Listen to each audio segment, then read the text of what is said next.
tractament integral i personalitzat de cada situació.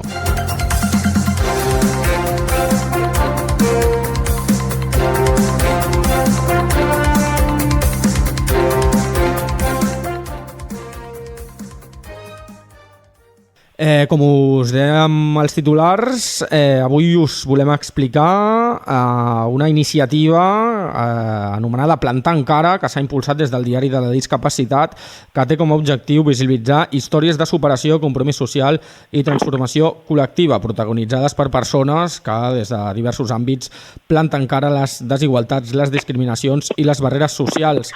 Tenim amb nosaltres l'Àlvaro Solà. Álvaro, benvingut a Ràdio Trini Jove. Moltes gràcies, ben trobat, que vaig sortir fa molts anys. Sí, exacte, no? Aquí recordem dels programes de l'Inclou-me amb la Cristina. Sí, havies estat ja aquí, no? I tant. Molt bé. Doncs explica'ns una mica què és això que estem explicant.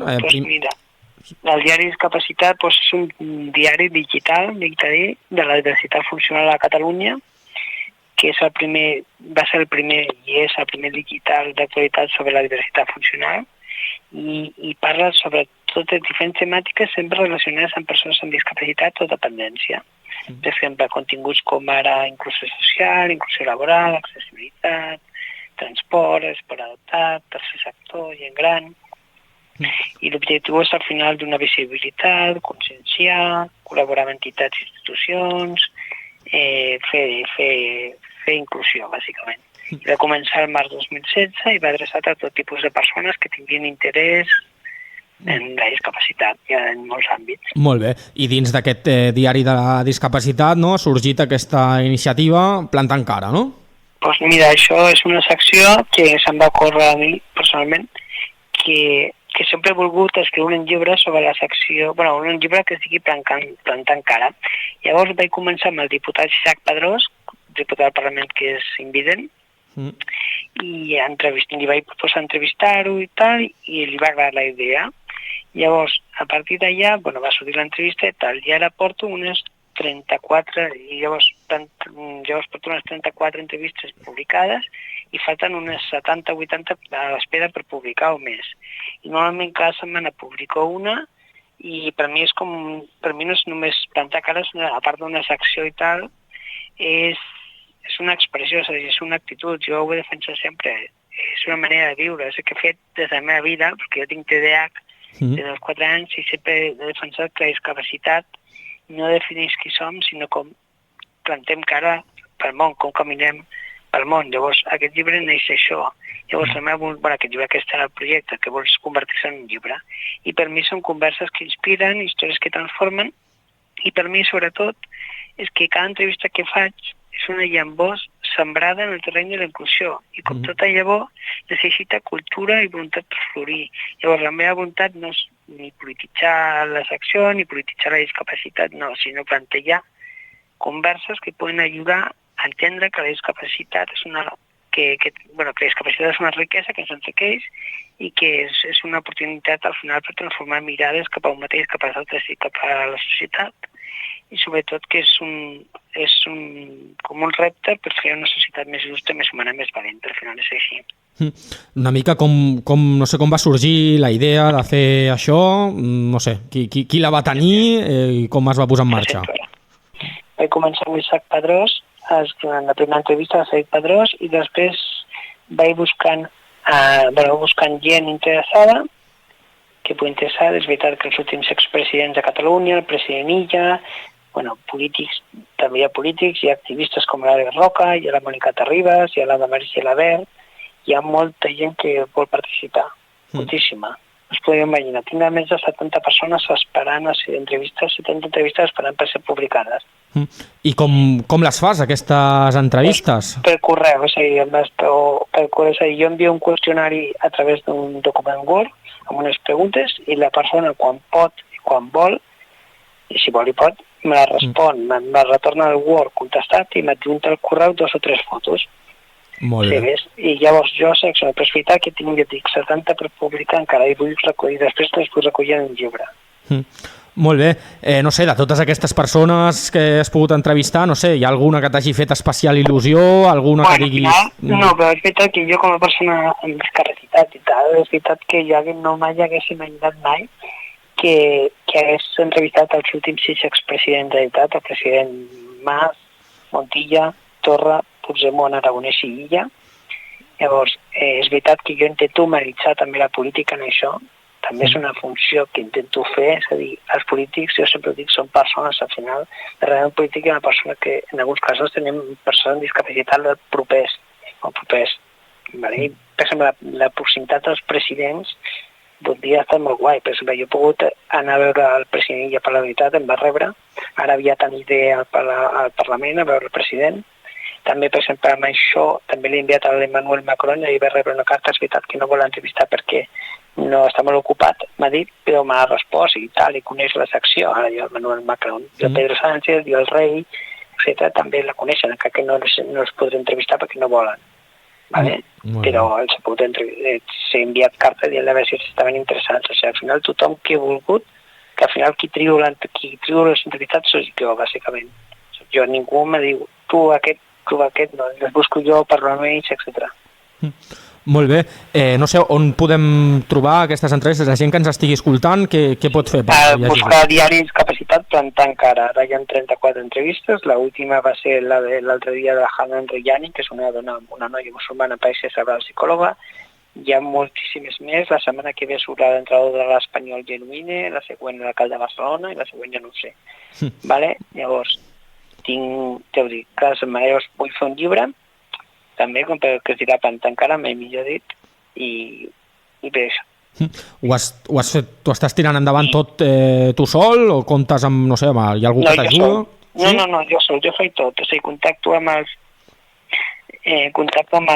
les persones, els envio, per exemple, ja dic, els envio per xarxes socials o per telèfon o per correu, els informo i ells me diuen sí o no, etc. És a dir, jo intento que no només siguin polítics, intento periodistes, esportistes, persones de la cultura.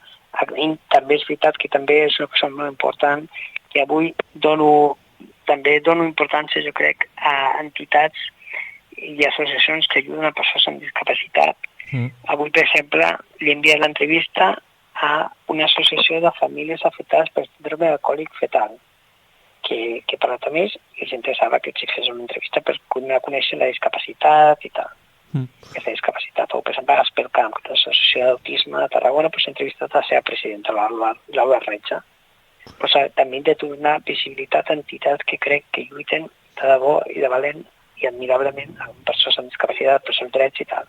Hi ha esportistes, persones referents en la discapacitat, com l'Àlex Roca, com Caminando con Bruno, com el Lester, com tanta gent que al final fa coses com aquestes. Molt bé. Suposo que surten en aquestes entrevistes segur reflexions molt interessants, no?, per part de tota aquesta gent. Va passant una, que us la vull llegir, a veure si la trobem, que justament la volia llegir aquesta, que em va sorprendre. Hi ha una dona que té, no m'ho diria exactament què és, que té una discapacitat precisament, però ella és una tia superadmirable, una persona superadmirable, que és tècnica municipal d'accessibilitat a l'Ajuntament de Vilanova i la Geltrú, que precisament a la seva entrevista, que encara no està publicada, puc dir que li vaig preguntar què és per tu la discapacitat. I em va dir, és la discapacitat que limita o és el món que no està preparat per entendre't i incloure't? Diu, per mi la discapacitat no és una cosa negativa, ni una etiqueta que m'hagi de definir. És una característica més com pot ser l'alçada o el color dels ulls. Doncs aquesta resposta m'ha fet molt de pensar. Perquè és veritat que moltes vegades etiquetem a la gent per ser discapacitat, per ser síndrome de Down, per ser paràlisi cerebral, per ser TDAH. Però al final són persones, jo sempre dic.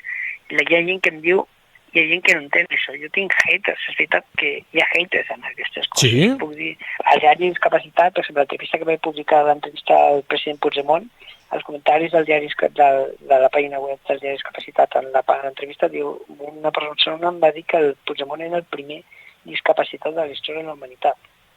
Vale. Llavors, aquesta gent s'hauria de preocupar més a si mateixos, reflexionar que la discapacitat no va de política, no va de corrents ideològics, no va d'ideologies, va de persones.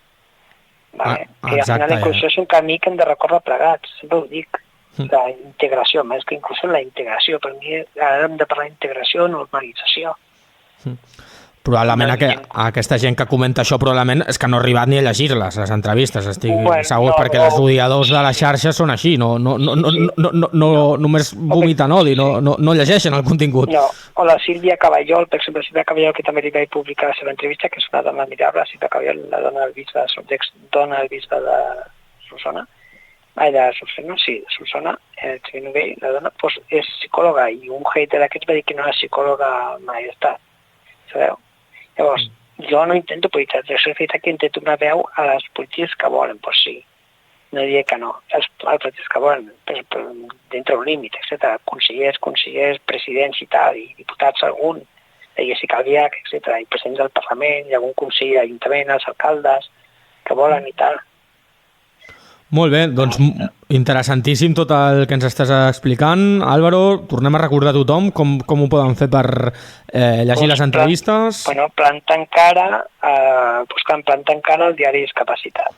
Fantàstic. Buscar Plantant cara del Google o seguint-me a les xarxes socials, seguint el diari Discapacitat també, que publica cada setmana, o al Twitter també, l'Instagram, al Twitter, o a l'X, i tal. Al final fem molta propaganda i és veritat que jo intento subir a mitjans de connexió per publicar les entrevistes, per donar a conèixer les entrevistes, però no tampoc vull que sigui, és a dir, que no em coneixin tant a mi, sinó les entrevistes a la gent que entrevisto, les seves reflexions que serveixin per millorar el món, per canviar mentalitats, per transformar mirades, que al final és important.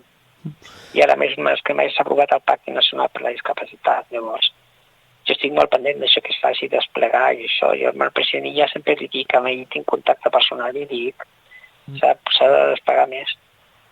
Clar, i en la mesura que es pugui, no? Ja que tens contacte amb ells, no? I has pogut parlar amb ells, doncs aprofitar-ho, clar. No, tinc l'agenda plena de coses. Per exemple, el dia 26 el Parlament va rep el president del Parlament, recepció privada, el president Rull, i parlaré d'això, de discapacitat. Per exemple, el president Villa em va fer una recepció privada al juny, juliol, crec que va ser, i li va regalar la gorra de Fanoc, o sigui, al final faig coses, és veritat que em reuneixo amb moltíssima gent, el meu telèfon fa fum, parlo amb molta gent, és veritat que ho intento per traslladar que cal fer molta cosa per canviar el món, per canviar l'inclusió i tot això. Molt bé, doncs Álvaro, moltíssimes gràcies per haver estat de nou, haver tornat avui als micròfons de Ràdio Trini Jove i fins a una pròxima ocasió. Pues sí, igualment, i gràcies per la feina que feu, que em consta que també treballeu per la inclusió, sobretot. I ho sé des de fa molts anys i sou uns cracs, i sou uns referents al final. Doncs moltes gràcies també per aquestes paraules i, com dic, fins a una pròxima ocasió. Estem en contacte perquè em sembla molt interessant tot el... I tant, sempre que necessiteu alguna cosa ja sabeu,